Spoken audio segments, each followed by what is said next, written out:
Hello বন্ধুরা, good morning. এখন প্রায় বাজে সকাল 8টা। আর আমরা ভেবেছিলাম ভোর ভোর করে উঠবো আর উঠে যেয়ে পরে স্নান করব সমুদ্র জলে, কিন্তু দেখলাম যে এখন জোয়ার ভাটা চলে এসছে। বললো বিকেল 3টে পর্যন্ত থাকবে, তারপরে যে পরে স্নান টান করা হবে।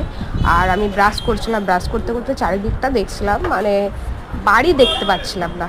চারিদিকটাই যেন দেখছি পুরো হোটেল, মানে অন্যরকম একটা ফিলিং হচ্ছে যে আমি কোন জায়গাতে আছি। চারিদিকে হোটেল। আর এটা হলো আমার দাদা, মানে আমার পিসির ছেলে।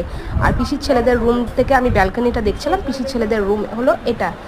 আর এরপর স্নান টান করে ভেবেছিলাম একটু বেড়াতে যাব, তো এত রোদ এত গরম করছিল, তো ভাবছি যে একটু পরে যাব। তারপরে দাদা বললো না না না, চ চ ঘুরে আসবি, চ কিছু খেয়ে আসবি। তারপরে আমি ঠিক বললাম ঠিক আছে, আমি ব্রাশটা করে নিই, তারপরে স্নান করে তারপরে রেডি হব। কিছু নিচে তো খেতে যেতে হবে, যেহেতু খাবার আছে 3তলায়, এবারে 1তলায় যেয়ে পরে খাওয়া দাওয়া আছে। তো যাই হোক, আর আমাদের রুমটাই পাশাপাশি সামনাসামনি, আর আমাদের রুম হচ্ছে ওইটা, আর এইদিকে হলো একটা ব্যালকনি।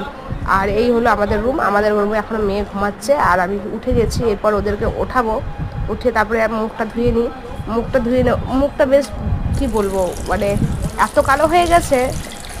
দীঘার জলে শুনেছি নাকি ভীষণ কালো হয়ে যায়, কারণ খুব নোনা জল। আর আমি অনেক অনেক জল খেয়ে ফেলেছি। তা বাড়িতে এসে সত্যি কথা বলবো, বাড়িতে এসে আমার হচ্ছে খাবার খুব একটা মানে পেটে ঢুকছে না। আর প্রচণ্ড শরীর খারাপ, এসির হাওয়া, তারপরে বাঁকুড়া গেছিলাম, বাঁকুড়ার জল, বা বোলপুরের জল, বর্ধমানের জল, আর দীঘার জল, 4 রকমের জল পাইল হয়ে আবার এখন প্রচণ্ড শরীর খারাপ হয়ে গেছে।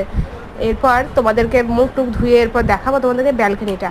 এদিক থেকেও ব্যালকনিটা ভালো লাগছে দেখতে, আর আমার রুম থেকেও, মানে দাদাদের রুম থেকেও ব্যালকনি দেখতে ভালো লাগছে, আর আমাদের রুম থেকেও ব্যালকনিটা দেখতে ভালো লাগছে। আর এখানে তো হোটেলগুলো মানে যাকে যেরকম পায়, আমার মনে হয় যে কাউকে বেশি পায় কাউকে কম পায়, মানে রেট হিসাবে। এখন তো জগন্নাথ মন্দির হয়ে গেছে, মানে আরও 5 বছর পর আর মনে হয় দীঘাটা দেখতে হবে না, আরও মানে অনেক উন্নত হবে। আর খুব কাছেই, মানে স্টেশন থেকে নেমেই তো মন্দির, জগন্নাথ মন্দির দেখেই এলাম, ভীষণ ভালো লাগলো।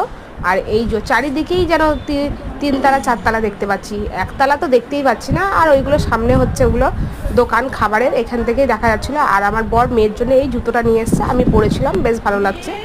মা মেয়ে একই